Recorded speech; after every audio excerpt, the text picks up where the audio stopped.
সালের নির্বাচন ব্যবস্থা ২০২৪ সালের তুলনায় বেশ কিছু গুরুত্বপূর্ণ পরিবর্তনের মধ্য দিয়ে আরও কঠোর ও নিয়ন্ত্রিত করা হয়েছে।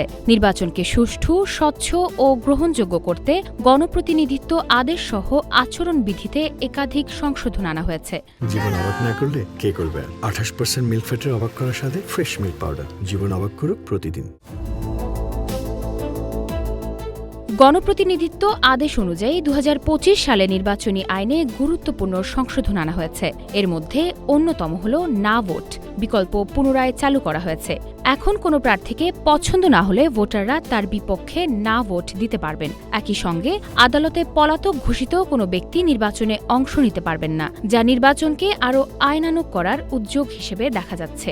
নির্বাচনী প্রতীকের ব্যবহারের বড় পরিবর্তন এসেছে। ২০২৪ সালে জোটভুক্ত দলগুলোর জোটের একক প্রতীকে নির্বাচন করতে পারলেও ২০২৫ সালের সংশোধনী অনুযায়ী জোট থাকলেও প্রত্যেক দলকে নিজস্ব প্রতীকে নির্বাচনে অংশ নিতে হবে। এতে ভোটারদের জন্য দল চেনা আরও সহজ বলে মনে করছেন সংশ্লিষ্টরা। নির্বাচনী প্রচারণায় পোস্টার ব্যবহারের ওপর সম্পূর্ণ নিষেধাজ্ঞা আরোপ করা হয়েছে। আগে পোস্টার ব্যাপকভাবে ব্যবহৃত হলেও পরিবেশ রক্ষা ও নগর শৃঙ্খলার কথা বিবেচনায় এনে ২০২৫ সালে এই সিদ্ধান্ত নেওয়া হয়েছে। প্রযুক্তির অপব্যবহার ঠেকাতে কৃত্রিম বুদ্ধিমত্তা বা এআই ব্যবহারের ক্ষেত্রেও কঠোর বিধিনিষেধ দেওয়া হয়েছে। এআই ব্যবহার করে ভুয়া, বিভ্রান্তিকর বা মিথ্যা প্রচারণা চালানো সম্পূর্ণ নিষিদ্ধ করা হয়েছে। পাশাপাশি নিরাপত্তাজনিত কারণে ড্রোন বা কোয়াডকপ্টার ব্যবহার করে প্রচারণাও বন্ধ করা হয়েছে। এছাড়া সোশ্যাল মিডিয়ার প্রচারণার ওপর নজরদারি বাড়ানো হয়েছে। প্রার্থীদের সব সামাজিক যোগাযোগ মাধ্যমের অ্যাকাউন্ট আগেই রিটার্নিং কর্মকর্তাকে জানাতে হবে।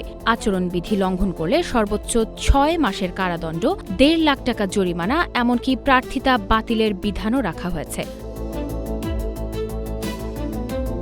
সব মিলিয়ে ২০২৫ সালের নির্বাচন ব্যবস্থা ২০২৪ সালের তুলনায় অনেক বেশি কঠোর ও নিয়ন্ত্রিত। এসব পরিবর্তনের মাধ্যমে একটি সুষ্ঠু, স্বচ্ছ ও গ্রহণযোগ্য নির্বাচন নিশ্চিত করার চেষ্টা করছে নির্বাচন কমিশন।